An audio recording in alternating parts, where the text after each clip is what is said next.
The date was November 4th, 1970-9. In the heart of Tehran, Iran. Thousands of angry protesters had just accomplished what seemed impossible. They had successfully stormed the United States Embassy, taking 66 Americans captive in what would become one of the most dramatic hostage crises in modern history. But while the world's attention focused on the 52 Americans who would remain prisoners for 444 grueling days, 6 diplomats managed to slip away through a secret exit. For nearly 4 decades, Mohammad Reza Pahlavi, known as the Shah of Iran, had ruled the country with an iron fist, backed by unwavering American support.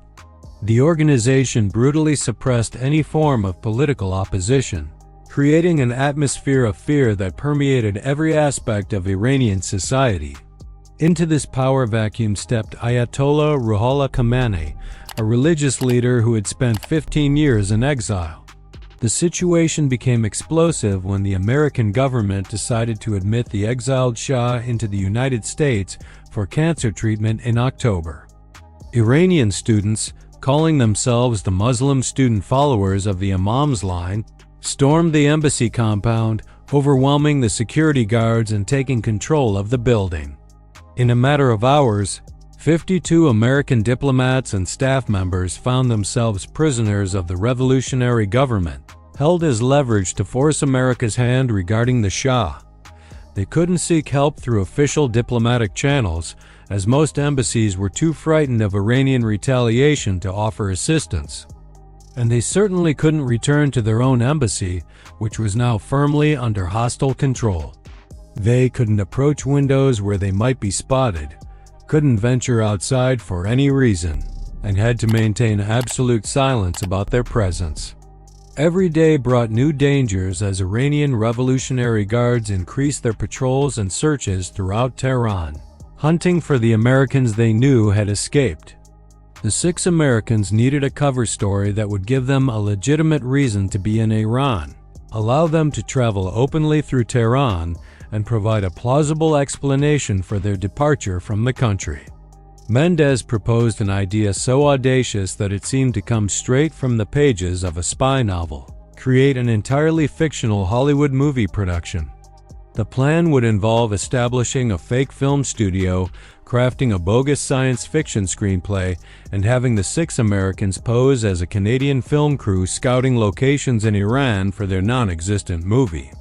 The script was carefully crafted to justify the crew's presence in Iran, with detailed references to the types of landscapes and architectural features that could plausibly be found around Tehran.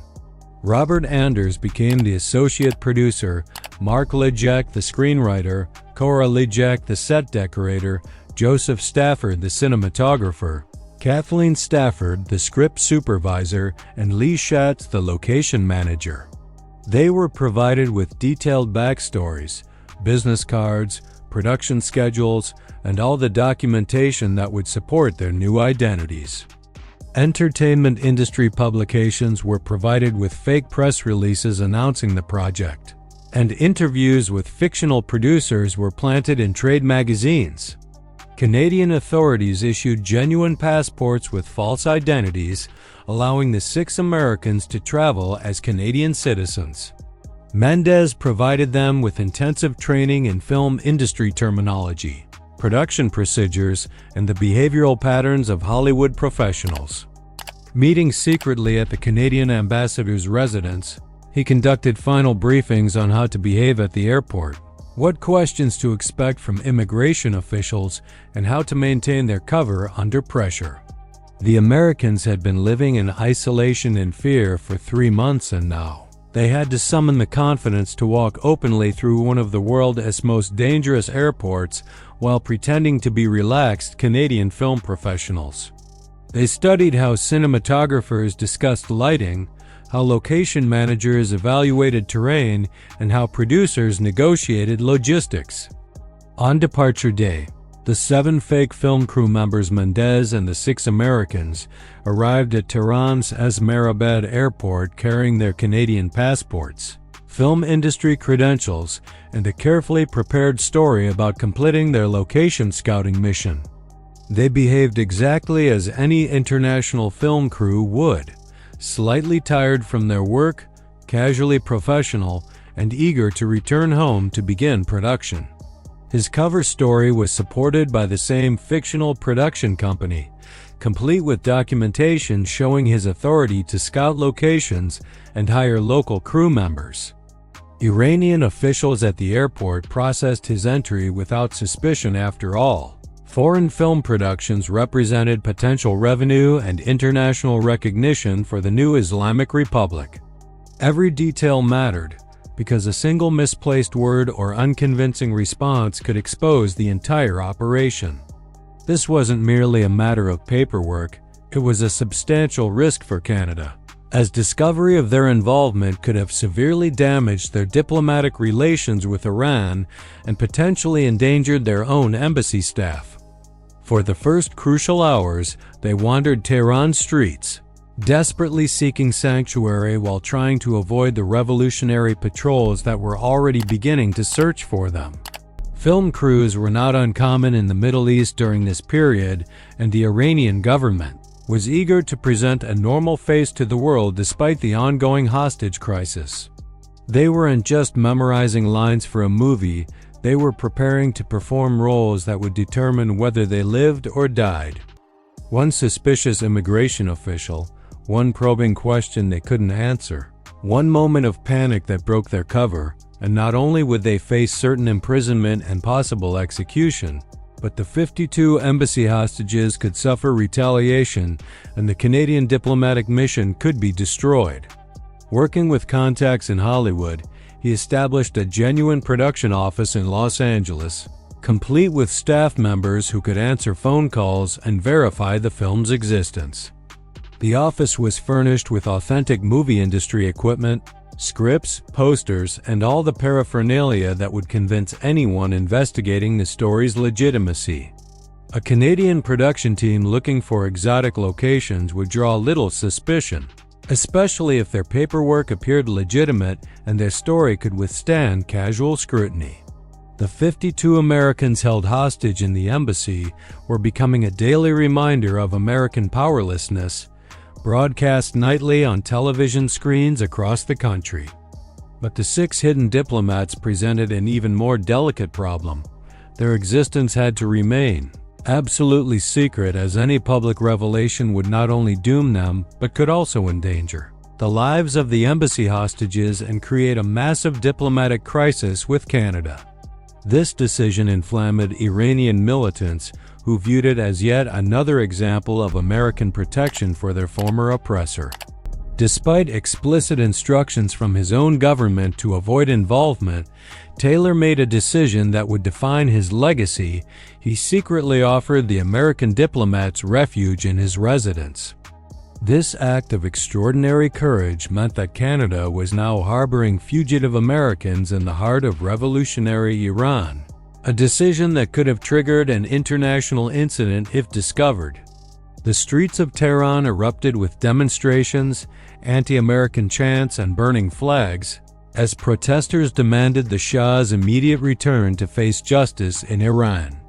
Khomeini returned to Iran in February and quickly established an Islamic Republic, fundamentally transforming the country's political and social structure. The new government's anti-Western sentiment ran deep, viewing America not merely as the Shah's former ally. During the chaos of the initial assault, 6 American diplomats, Robert Anders, Mark Lyjak, Cora Lyjak, Joseph Stafford, Kathleen Stafford, and Lee Schatz managed to escape through this hidden exit. But their freedom came with a terrifying catch. They were now stranded in a city that had become a death trap for any American. But as the primary symbol of corrupt Western influence that had exploited Iran for decades, citizens lived in constant dread of midnight raids, arbitrary arrests, and the horrific torture chambers that had become SAVK's trademark. Under this oppressive system, the Shah maintained his grip on power while his people suffered.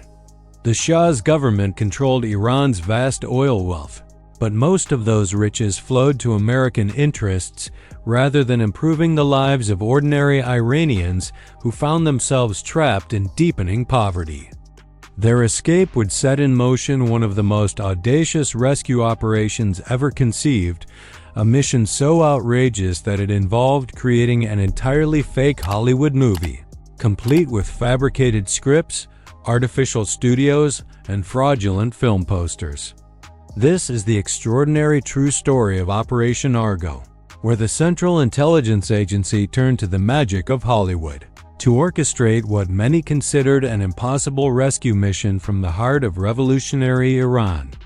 To understand how 6 American diplomats found themselves hiding in Tehran, we must first examine the political earthquake that had transformed Iran throughout 1979. The Shah's secret police, known as Savak, had become synonymous with terror throughout Iran. By early 1979, widespread popular uprisings had finally forced the Shah to flee Iran, ending his 38-year reign. As 1979 progressed, tensions between Iran and the United States reached a boiling point. On that fateful November morning, what began as another protest outside the American embassy quickly spiraled into something far more serious.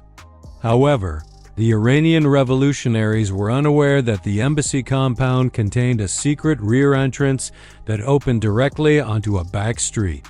The 6 escapees faced an impossible situation. They couldn't remain on the streets, where their Western appearance would immediately mark them as targets. After being rejected by several terrified embassies, the 6 Americans finally found an unlikely savior in Ken Taylor, the Canadian ambassador to Iran. For 3 months, the 6 Americans lived in hiding at the Canadian ambassador's residence, confined to a life of constant fear and isolation. Meanwhile, in Washington, the crisis was creating immense pressure on the Carter administration. The Central Intelligence Agency was tasked with developing a rescue plan, and after considering numerous conventional options from UN truck evacuations to local disguises to alternate embassy routes, every proposal seemed to carry unacceptable risks. Enter Tony Mendez, a CIA operative who specialized in what the agency called exfiltration, the art of removing people from hostile territory. The beauty of Mendez's plan lay in its psychological sophistication. To make this deception work, Mendez needed to create what amounted to an entire fake reality. The fictional movie was titled Argo, a science fiction adventure that supposedly required Middle Eastern desert locations for filming. Each of the 6 hidden Americans was assigned a specific role within this imaginary film crew. The Canadian government's cooperation proved essential to the operation's success, but creating convincing documentation was only half the challenge. The 6 Americans had to learn to inhabit their new roles convincingly. The psychological pressure on these amateur actors was enormous.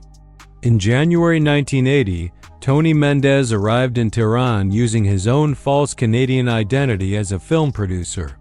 Mendez's first priority was connecting with the 6 hidden Americans and finalizing their preparation.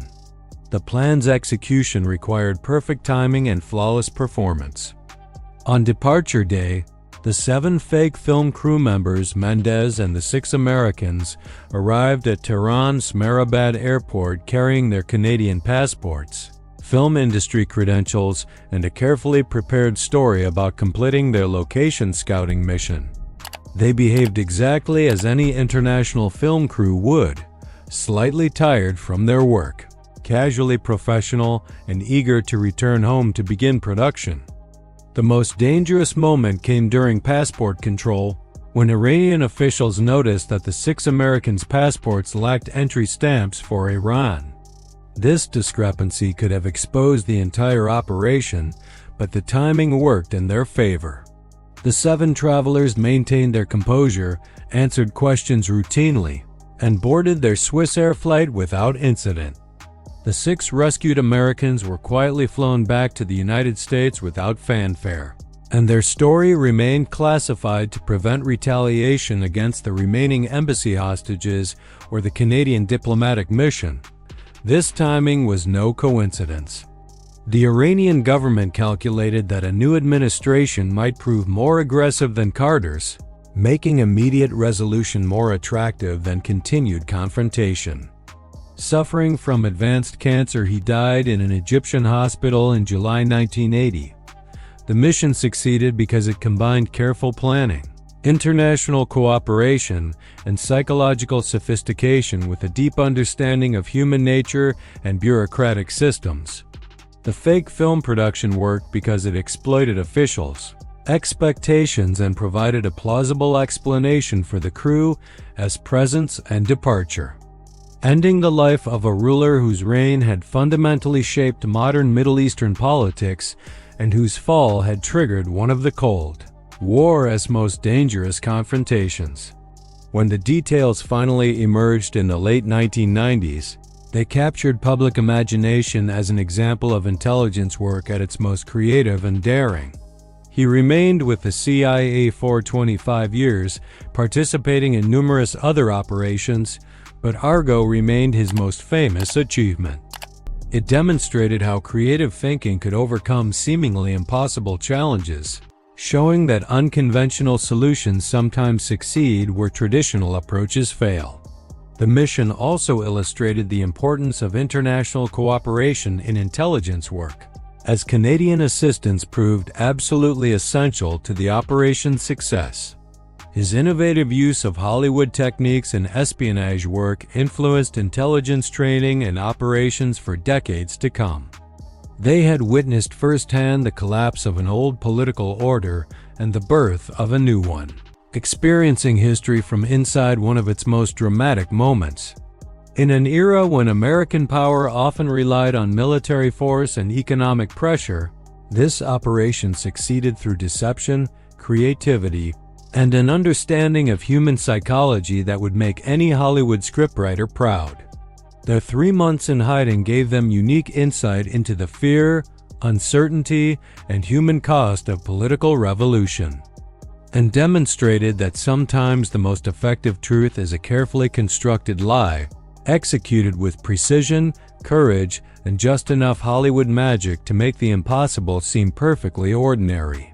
The operation became known as the Canadian Caper, acknowledging the crucial role played by Canadian diplomats in the mission's success. The CIA's role in the operation remained secret until 1997, when the agency revealed the details during its 50th anniversary celebrations. Only after their aircraft left Iranian airspace did they allow themselves to believe that the impossible mission had actually succeeded. The hostage crisis had erupted precisely because the United States had supported the Shah as repressive regime for decades, prioritizing strategic interests over human rights and democratic values. The real operation was less action-packed than the film version, but no less remarkable for its audacity and careful planning.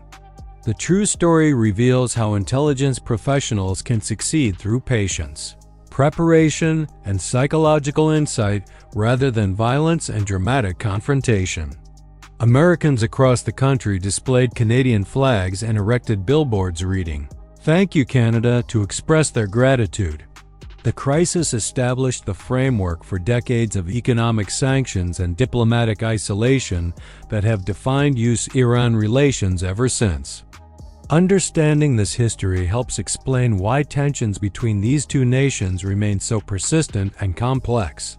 Taylor received numerous honors, including the Congressional Gold Medal, recognizing his extraordinary courage during the crisis. The Iranian people's anger toward America wasn't simply religious extremism. It was a response to years of perceived exploitation and political oppression. Iran's government was still reorganizing after the revolution, and administrative systems remained chaotic. Missing stamps were not uncommon during this period, and the officials accepted the explanation that the stamps had been overlooked during the bureaucratic confusion following their arrival. The airport departure process, while tense, proceeded without the dramatic chase scenes later depicted in Hollywood films. The immediate aftermath of the operation was carefully managed to protect all parties involved. The human cost of the Iranian hostage crisis extended far beyond this single rescue mission. The 52 Americans who remained in captivity endured 444 days of imprisonment, during which they faced psychological torture, isolation, and constant uncertainty about their fate. Their ordeal became a defining issue of Jimmy Carter's presidency and contributed significantly to his electoral defeat in 1980. The remaining hostages were finally released on January 20, 1981, the day of Ronald Reagan's inauguration as president. The Shah of Iran, whose admission to the United States had triggered the entire crisis, never returned to his homeland. Operation Argo's success demonstrated both the possibilities and limitations of intelligence work during the Cold War era. However, the operation also highlighted the broader failures of American foreign policy in Iran. Ken Taylor, the Canadian ambassador who had risked his career and his country as diplomatic relations to shelter the 6 Americans, became a national hero in both Canada and the United States. The story remained largely unknown to the public for 17 years, existing only in classified government files and the memories of those involved. Tony Mendez, the CIA operative who conceived and executed the plan, received the Intelligence Star, one of the agency's highest honors. The operation's legacy extends beyond its immediate success in rescuing 6 Americans. When Hollywood finally told this story in the Academy Award-winning film Argo in 2012, the movie took considerable dramatic license with the actual events. The Iranian hostage crisis and Operation Argo marked a turning point in American-Iranian relations that continues to influence Middle Eastern politics today. For the 6 Americans who lived through this extraordinary experience, the operation represented both salvation and transformation. Operation Argo stands as one of the most remarkable rescue missions in intelligence history, demonstrating how imagination, international cooperation, and careful planning could achieve what seemed impossible. The fake film that never existed had accomplished something far more significant than fecund than entertainment. It had saved 6 human lives. Thanks for watching. If you enjoyed this video, please like, share, comment, and subscribe to the channel for more engaging historical content.